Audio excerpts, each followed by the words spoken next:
Sri Amitabh Kanji, CEO, Niti Aayog, Guest of Honor, Dr. G. Satish Reddy, Secretary, Defense Development, Research and Development, Lieutenant General Manoj Pandey, Designate Chief of Army Staff, Vice Admiral S.N. Gormade, Vice Chief of Naval Staff, Air Marshal N. Tiwari, Deputy Chief of Air Marshal Sri Sanjay Yaju, Additional Secretary, Defense Production Sri Pankaj Agarwal, DG Acquisition, department of defence, Bharat सरकार, रक्षा मंत्रालय के और राज्य सरकारों के सभी senior officials, heads of corporates, industry leaders, young startups and media persons, ladies and gentleman, आज defence connect 2.0 event में आप सभी के बीच उपस्थित होकर मुझे बेहद खुशी हो रही है। यह इवेंट हमारे देश की बढ़ती टेक्नोलॉजिकल प्रोग्रेस की राह में एक महत्वपूर्ण पड़ाव है। मुझे जानकारी है कि आईडेक्स को इनोवेशन कैटेगरी के तहत प्राइम मिनिस्टर अवार्ड से सम्मानित किया गया है, जो आपको भी जानकारी दी गई है। इसके लिए मैं डिपार्टमेंट ऑफ डिफेंस प्रोडक्शन और इससे जुड़े समस्त लोगों और सारे संस्थानों को अपनी ओर से हार्दिक बधाई भी देता हूं और साथ ही आप सबको मैं अपनी हार्दिक शुभकामनाएं भी देता हूं। साथियों, आज मैं इस इवेंट में गवर्नमेंट से लेकर प्राइवेट सेक्टर, इंडिविजुअल इनोवेटर से लेकर startups, MSMEs, industries, arm forces, academia, defence and technology experts जैसी अनेक मजबूत कड़ियां देख रहा हूं, जिनकी श्रृंखला के सहारे हम आत्मनिर्भरता के लक्ष्य की ओर तेजी से आगे बढ़ रहे हैं। आप सभी hard soft acid base theory के बारे में जानते होंगे। इसका सामान्य सा सिद्धांत है कि soft acids react faster and form stronger bonds with soft bases, whereas hard acids react faster and form stronger bonds with hard bases। यानी स्ट्रांग पिलर्स को एक प्लेटफॉर्म पर एक साथ जुड़ते हुए मैं देख रहा हूं, तो मुझे पूरा विश्वास है कि आप सभी एक स्ट्रांग बॉन्ड क्रिएट करेंगे और मजबूती के साथ हमारे शेयर्ड एम की ओर आप आगे बढ़ेंगे। साथियों, आज समय और वर्ल्ड ऑर्डर जिस तरीके से बदल रहा है, हमारे पास इसके सिवा और कोई दूसरा विकल्प नहीं है कि हम स्वयं को लगातार मजबूत बनाते रहें। पिछली बार हम सभी एरो इंडिया 2021 में मिले थे, तब से लेकर अब तक दुनिया किस कदर बदल चुकी है उसका कोई हिसाब नहीं है। हर नया खतरा पिछले खतरे से कॉम्प्लेक्स और चैलेंजिंग होता जा रहा है। हम अभी कोविड पैंडेमिक के संकट से पूरी तरह से उबरे भी नहीं थे कि यूक्रेनियन कॉन्फ्लिक्ट का संकट दुनिया के सामने आ गया है। इसके पहले भी कभी मिडिल ईस्ट में तो कभी अफगानिस्तान और कभी पाकिस्तान की अस्थिरता भी हमको देखने को मिली है। इसके अलावा भी ग्लोबल लेवल पर अनेक ऐसी गतिविधियां चल रही हैं जिनका हमारे देश पर अनिवार्य रूप से प्रभाव पड़ता ही है। ऐसे में रक्षा, शांति और स्थायित्व के लिए हर तरफ से सशक्त होना आज के समय की अनिवार्य यह जरूरत बन गई है। हमारी सशक्तिकरण के लिए अनेक क्षेत्रों में विकास भी हमको करने की जरूरत है, जिनमें डिसरप्टिव टेक्नोलॉजी का क्षेत्र मैं समझता हूं एक बहुत ही महत्वपूर्ण क्षेत्र है। साथियों, दुनिया भर में अनेक संकट हमारे सामने मौजूद हैं। फ्यूचर में इन संकटों का दायरा निश्चित रूप से बढ़ने वाला है। यानी जो समस्याएं आज हमें बड़ी, नई और यूनिक लग रही हैं, आने वाले समय में ये कब पुरानी और कॉमन हो जाएंगी पता भी हम सबको नहीं चलेगा। उसकी जगह नई नई चुनौतियां और संकट ले लेंगे।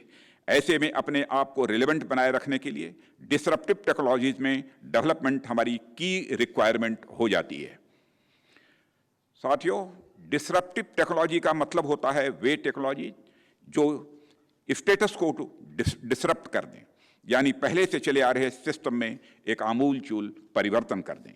जैसा कि आप सबको मालूम है कि कोई भी नई टेक्नोलॉजी प्रारंभ में काफ़ी कॉस्टली होती है और किसी सोसाइटी के लिए उसका एडॉप्शन वॉलंटरी होता है। शुरुआत में उसको कास्ट बेस्ड एनालिसिस के आधार पर एडॉप्ट किया जाता है। उदाहरण के लिए इंजन टेक्नोलॉजी की मैं यहाँ चर्चा करना चाहूँगा। इंजन टेक्नोलॉजी ने समय के साथ बहुत बदलाव देखा है।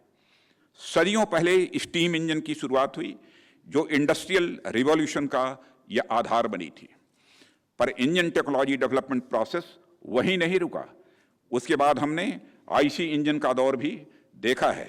यह एक डिसरप्टिव इम्प्रूवमेंट था जिसने अब तक के steam engine based transport system को डिसरप्ट कर दिया।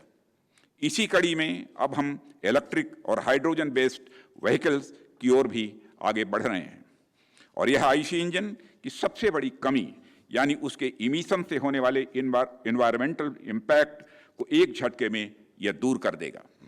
आज की तारीख में हो सकता है कि यह कॉस्ट इफेक्टिव हमें न प्रतीत होता हो, परंतु टेक्नोलॉजिकल एडवांसमेंट्स के साथ मुझे पूरा विश्वास है कि आने वाले समय में यह कॉस्ट इफेक्टिव भी होगा और सोसाइटीज द्वारा बड़े स्तर पर यह एडॉप्ट भी किया जाएगा। इसी तरह स्मार्टफोन्स का भी उदाहरण लिया जा सकता है। इस एक छोटे से खिलौने ने हमारे पूरे कम्युनिकेशन सिस्टम को ही डिसरप्ट कर दिया। आज लैंडलाइन फोन जैसे डिवाइसेस मानो म्यूजियम की यह वस्तु बन गए हों। इस अकेले डिवाइस ने एक साथ calculator, digital camera, alarm clock, music system जैसी अनेक डिवाइसेस के चले आ रहे सिस्टम को डिसरप्ट कर दिया। आज यह हमारे जीवन का अभिन्न अंग बन गया है। ऐसे में लगातार नई और डिसरप्टिव टेक्नोलॉजीज के डेवलपमेंट पर काम करना यह अत्यंत आवश्यक है, और डिफेंस जैसे सेक्टर में तो यह बात और भी अधिक रेलेवेंट हो जाती है। साथियों, डिफेंस टेक्नोलॉजी उन टेक्नोलॉजीज में से है जिनकी यूटिलिटी और यूनिकनेस दोनों बराबर मायने रखते हैं। यानी डिफेंस टेक्नोलॉजी हमारे लिए यह कितनी उपयोगी है यह तो महत्वपूर्ण है ही, साथ में वह दुनिया में अकेले हमारे पास हो यह भी उतना ही महत्वपूर्ण है।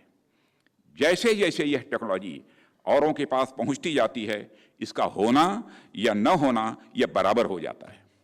जब मैं आप सबसे यह बातें कह रहा हूं तो मुझे बचपन की एक घटना याद आती है, और मैं समझता हूं कि आप में से कईयों को इसका अनुभव हुआ होगा। पहले के समय में जब किसी के यहाँ कोई उत्सव होता था, कोई त्योहार होता था, कोई भी आयोजन होता था, तो पूरे गांव के लोग एक दूसरे को सहयोग करते थे उस कार्यक्रम को संपन्न करने के लिए। टेंट हाउस आदि का प्रचलन उस समय नहीं था, तो बिस्तर, बर्तन सब पास पड़ोस के घर से जुटाए जाते थे।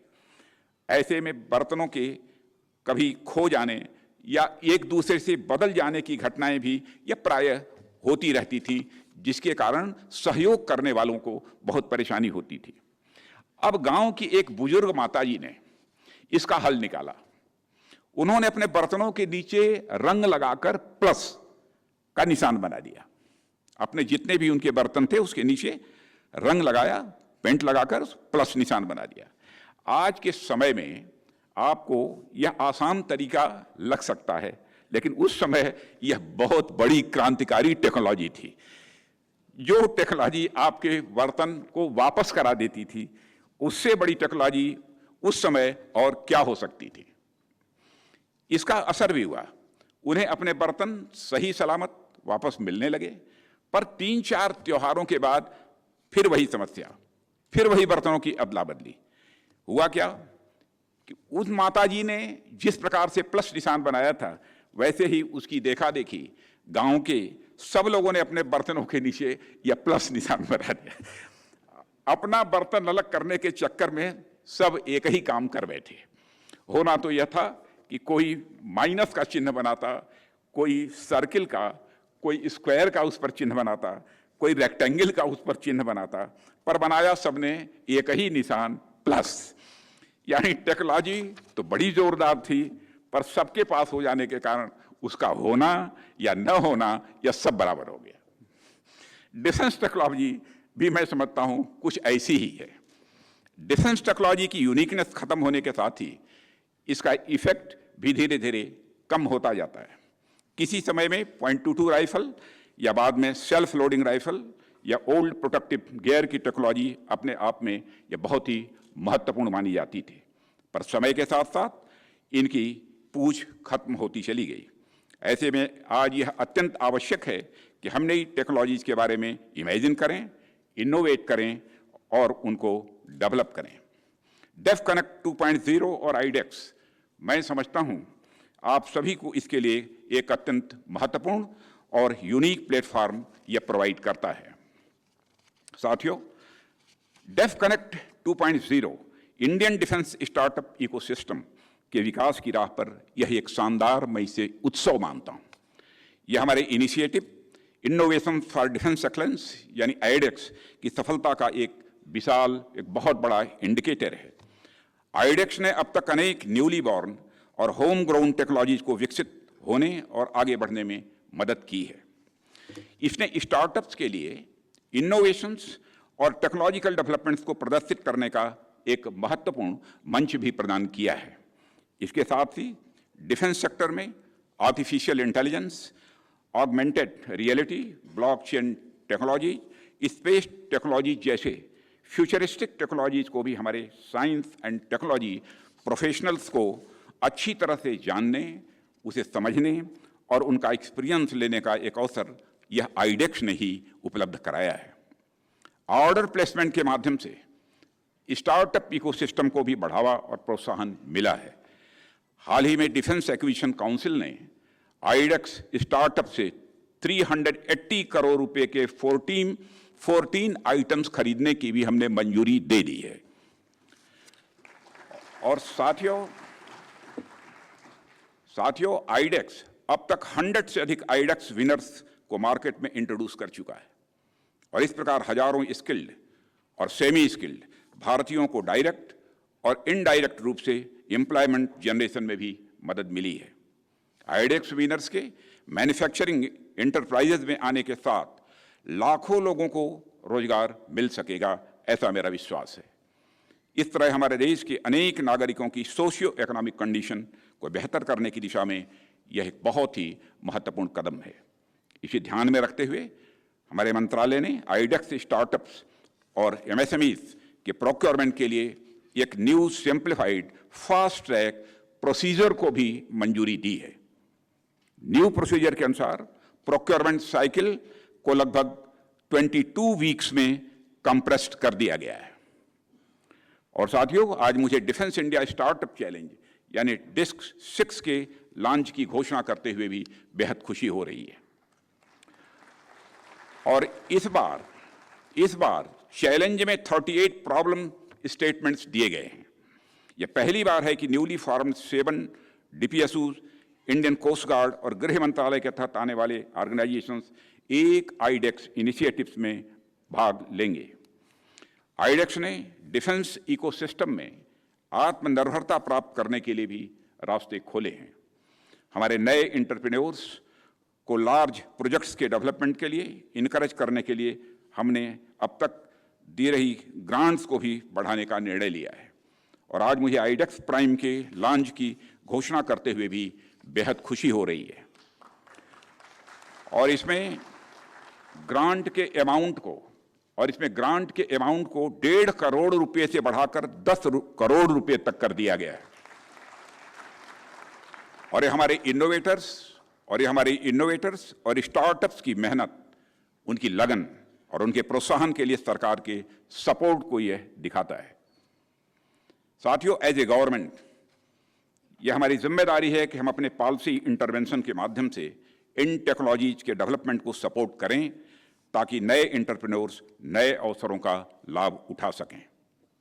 डेफ कनेक्ट 2.0 स्टार्टअप्स को इंडस्ट्री लीडर्स एवं बिजनेस डिसीजन मेकर्स के सामने अपनी कैपेबिलिटीज, प्रोडक्ट्स और सर्विसेज का प्रदर्शन करने का अनूठा अवसर प्रदान करने जा रहा है।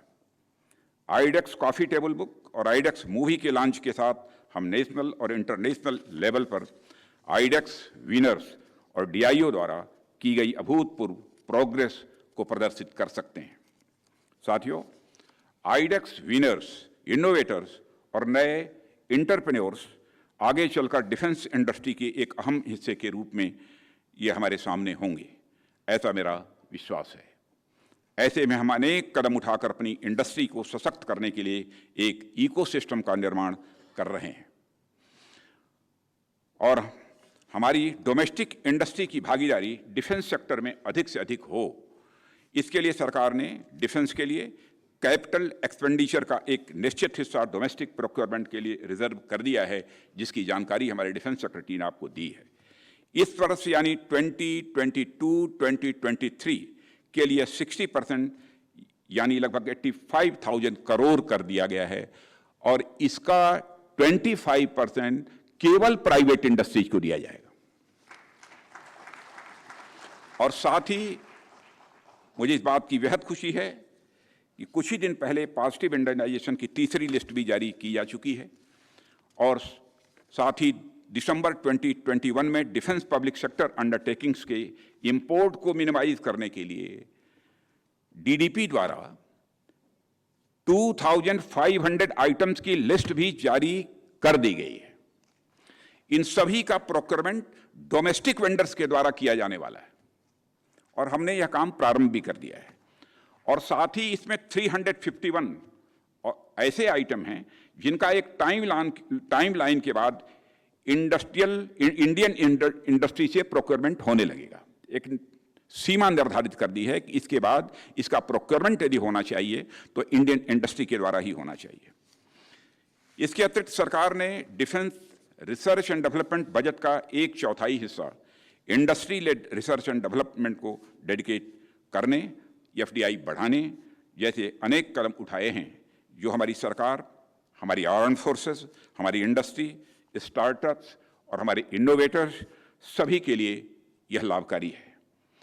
और हम सभी के मिले जुले प्रयासों से हम जल्द ही डिफेंस सेक्टर में आत्मनिर्भरता के लक्ष्य को प्राप्त कर सकेंगे, ऐसा मेरा विश्वास है। इसके लिए मैं आप सभी को अपनी तरफ से हार्दिक शुभकामनाएं भी देता हूं। साथियों, अब समय आ गया है कि हम अतीत की कमियों को से सीखते हुए अपने भविष्य निर्माण की ओर हम आगे बढ़ें। और आज हम अपनी आज़ादी का अमृत महोत्सव मना रहे हैं।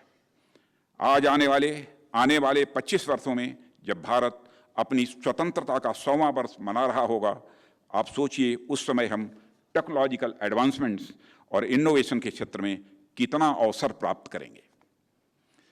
आप लोगों को देखकर यह लगता है कि आज हमारा यूथ इस विश्वास के साथ भरा हुआ है कि उसे भारत की डेस्टिनी को एक आकार देना है और इसकी कहानी लिखनी है और नए और सशक्त भारत की एक राह भी बनानी है। मैं पिछले सभी आईडेक्स विनर्स को एक बार फिर अपनी बधाई देता हूं, और आगामी सभी आईडेक्स पार्टिसिपेंट्स को अपनी हार्दिक शुभकामनाएं भी देता हूं। हमारे यहाँ कहा गया है, उद्यमात सकल समृद्धि, यानी उद्यम अथवा मेहनत और लगन से सभी प्रकार की सिद्धि और समृद्धि यानी प्रॉस्पेरिटी यह प्राप्त की जा सकती है, यह संभव है। आने वाले समय में आप लोगों की सफलता केवल आप ही नहीं बल्कि आपके परिवार, समाज और राष्ट्र की सफलता यह साबित होगी, ऐसा मेरा पक्का विश्वास है। और मैं देख सकता हूं कि आप लोगों में से ही कई लोग कल के डिफेंस यूनिकॉर्न्स बनकर निकलेंगे और अपनी कंपनी को फॉर्च्यून 500 कंपनी की ऊंचाई तक ले जाएंगे। और मेरा पूरा विश्वास है कि इसमें आप पूरी तरह से सफल होंगे और पूरी दुनिया को आप भारत की ताकत दिखाएंगे। मैं इस आयोजन में उपस्थित आप सभी के प्रति अपनी हार्दिक कृतज्ञता व्यक्त करता हूं, जो डिफेंस सेक्टर में इनोवेशन को बढ़ावा देने के लिए यहाँ पर उपस्थित हुए हैं। मैं चाहता हूं कि जब हम अगले साल फिर मिलें तो मैं इस मंच से डिफेंस यूनिकॉर्न्स को भी अपनी बातें रखते हुए यहाँ पर देखूं। इन्हीं शुभकामनाओं के साथ पुनः आप सबको बधाई भी देता हूं और शुभकामनाएं भी देता हूं और अपना निवेदन समाप्त करता हूं। धन्यवाद।